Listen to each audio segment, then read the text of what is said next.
Hey everybody, it's Dr. Dave Psychiatry. Thanks for coming to the YouTube channel today. It's the end of the day. Just jumping into the studio real fast because something happened toward the end of the day. It doesn't happen that often that two very similar things happen at the same time, but they did. I had two women within a couple hours come in and say, basically after they closed the door, I'm not doing well.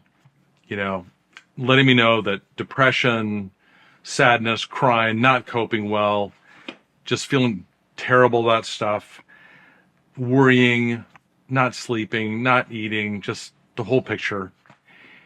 And the common thing between those two people is that they'd been dealing with stuff for probably a couple of months and really not dealing with it. In other words, one person said, I've been trying to keep myself busy, been at work, doing some activities with my kids, basically just doing anything I can to get through to the next day and hoping that it will be better. The other person was a pretty good actor. She just said, I don't let people know, but I'm not, I feel terrible. I just don't let on, but I feel awful. And I feel like a failure for even asking. I probably shouldn't, I don't even want to ask for help because I did so good before. I took a medicine before for my serotonin. The name of the medicine doesn't matter because I don't want to make her feel like I'm talking about her. But she said the medicine I took before really worked, and I was so happy that I got off of it.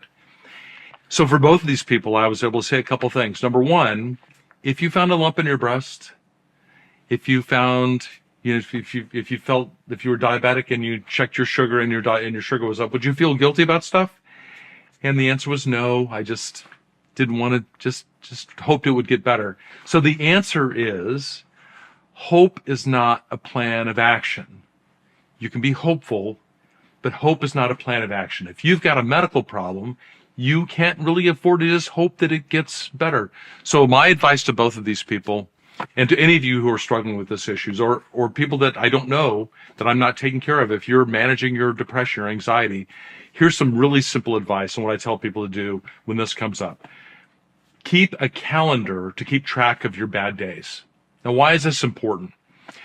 If you wake up one morning and say, I just feel terrible, but maybe I'll feel better tomorrow, and you do that again the next day and the next day and the next day and the next day, and you don't keep track, then pretty soon a couple of months have gone by, like these gals that I talked with today. A couple of months have just gone by without them really taking action. But if you keep a paper calendar, and I recommend a paper calendar, not your phone. I don't know why, but maybe it's just old school. But I think there's something meaningful about having a paper calendar on your wall that when you have a bad day, you put an X on that bad day. And if you have a good day, you don't have to put anything down. If you have another bad day, you put an X on it. And if you look at that calendar, when you walk by or you keep it on your desk or you flip through it every day, first thing in the morning, if you see X's that are popping up that are more frequent than you want them to be, then you have to pay attention. What I tell people is that if you have a week and there's more bad days than not, then you need to be on notice.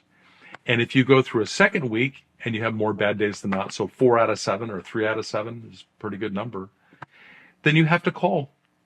So the number of bad days is the trigger, not the final admission that you're not doing well, because people don't want to admit that they're doing poorly. People, when you're depressed, you'd rather just feel like it's going to get better tomorrow. That's a pretty natural thing to feel. But if you see the number of bad days, if you see the X's on the calendar, then that's the only data that you need. And if you see a bad day, if a calendar that's got 30 days on it, and even if they're not strung together, but there's more bad days than not, then honestly, you just need to call your doctor and come in and ask for help. Because the idea that you're going to one day wake up and say, oh, I'm fine now, well, it's a lot of times it doesn't happen. In fact, for these people, it didn't happen at all. So keeping track of bad days with a calendar is a simple method that you would use to trigger whether or not you go see your doctor to ask for a change in the medical treatment that you're getting for your depression, your anxiety, attention deficit, anything else that's chemical that you're dealing with. I'm not talking about therapy issues. I'm not talking about you had a fight with somebody. I'm talking about you feel bad internally, intrinsically, whether it's, like I said, depression, anxiety, whatever it is. If you put on that, if you make the judgment, it's a bad day, just put the X. Doesn't have to be more complicated. You don't need to go get another diagnosis. You don't need to have psychological testing. You don't need to get on the internet and read about stuff. Just put an X on the bad day. And then the next day you have a bad day, put an X. And if you see more X's than not on your calendar in 2 weeks or in a month's scale, that should be your trigger to contact your doctor, whether it's me or whoever's taking care of you. So that's my encouragement to you. Remember, hope is not a plan. Planning to see your doctor if you have more bad days than are normal, that's how you trigger your doctor visit. Okay? So that's my encouragement for today, and I hope it's helpful to you. I'm Dr. Dave Psychiatry. Thanks for coming to see me today.